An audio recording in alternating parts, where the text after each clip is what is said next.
Bonjour Véronique, bonjour François. Bonjour. Au lendemain du résultat des premiers tours des régionales, je pense qu'une petite mise au point et aussi un petit ressenti donc, à froid s'imposait. Donc merci de dire un peu donc, ce que vous pensez de ce premier résultat. Comme tout le monde, on est un peu sous le choc du fait que le Front National soit arrivé en tête sur toute la région, y compris sur la ville de Sète. Que c'est tout sauf les valeurs que nous on peut partager, et je pense que ça traduit quelque part la désespérance des gens face aux politiques qui ont été menées à la fois par Sarkozy et continuées par Hollande, c'est-à-dire ce virage à gauche, ces propositions fortes qui n'ont pas eu lieu. Donc il faut qu'on commence à y travailler, qu'on l'analyse et qu'on voit ensuite quelle pourrait être notre réponse, nous, en termes politiques. Et pour le moment, eh bien, déjà, c'est pas mal que Gérard Onesta ait passé la barre des 10%, mais il y a du travail à faire pour mettre en place un deuxième tour qui soit plus favorable. Très bien. Et vous, François ? Je partage ce que vient de dire Véro, dans la mesure où les résultats atteste à Sète comme ailleurs que le Front National s'est inscrit dans le paysage politique d'une manière durable. C'est ça qui doit nous faire réfléchir sur le fond.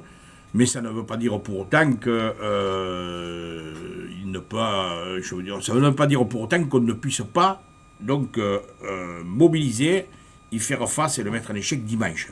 C'est ça le message qui me paraît très important. Avec le résultat que nous avons fait sur cette ville et sur le plan de la région, nous avons porté des valeurs, des propositions, des choix, des alternatives aux politiques de renoncement qui se sont inscrites à l'échelon gouvernemental et parfois même à l'échelon de la région sur une série de décisions qui ne sont pas allées dans le sens de l'intérêt des populations. Et nous avons, à partir du résultat que nous avons réalisé au premier tour, nous avons le devoir et la responsabilité aujourd'hui de porter ces choix, ces propositions que nous avons défendues au premier tour, qui ont été soutenues par plus de 10,26% des gens dans cette région et plus de 13,26% à 7. Nous avons le devoir et la responsabilité de porter tout ça dans le deuxième tour, pour permettre, d'une manière offensive, le rassemblement de l'ensemble des forces de gauche, de l'ensemble des électrices et des électeurs, qui peuvent dimanche empêcher le Front National de faire main basse sur cette région. Vous savez, avec Véro, nous sommes en train de faire une expérience au département de l'Hérault. Cette expérience montre que les élus du Front National, qui ont été élus par la population, sont là pour faire barrage au choix et au vote des politiques départementales qui vont dans le sens de l'intérêt des jeunes, dans le sens de l'existence des associations, dans le sens des politiques progressistes sur le plan de l'école, sur le plan de la formation, de la culture, de la coopération décentralisée avec d'autres pays. Donc on les voit à l'œuvre, on voit ce qu'ils sont capables de faire quand ils ont les manettes. Et donc nous ne voulons pas ça pour la région de Maine.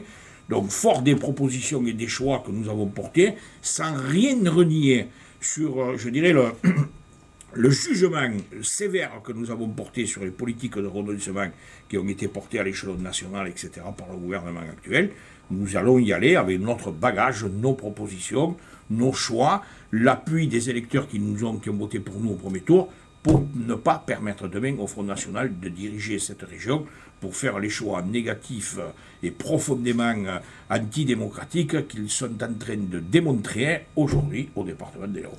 Et je voudrais ajouter qu'avec une abstention de 47,75%, donc 48%, ces résultats-là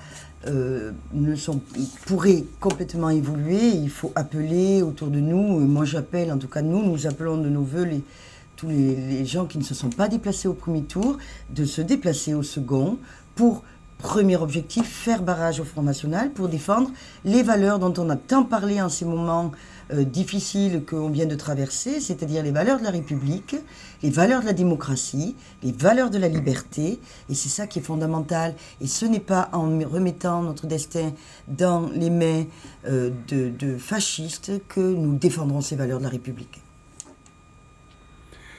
Merci beaucoup et on se donne rendez-vous pour lundi prochain. Avec plaisir. Très bien.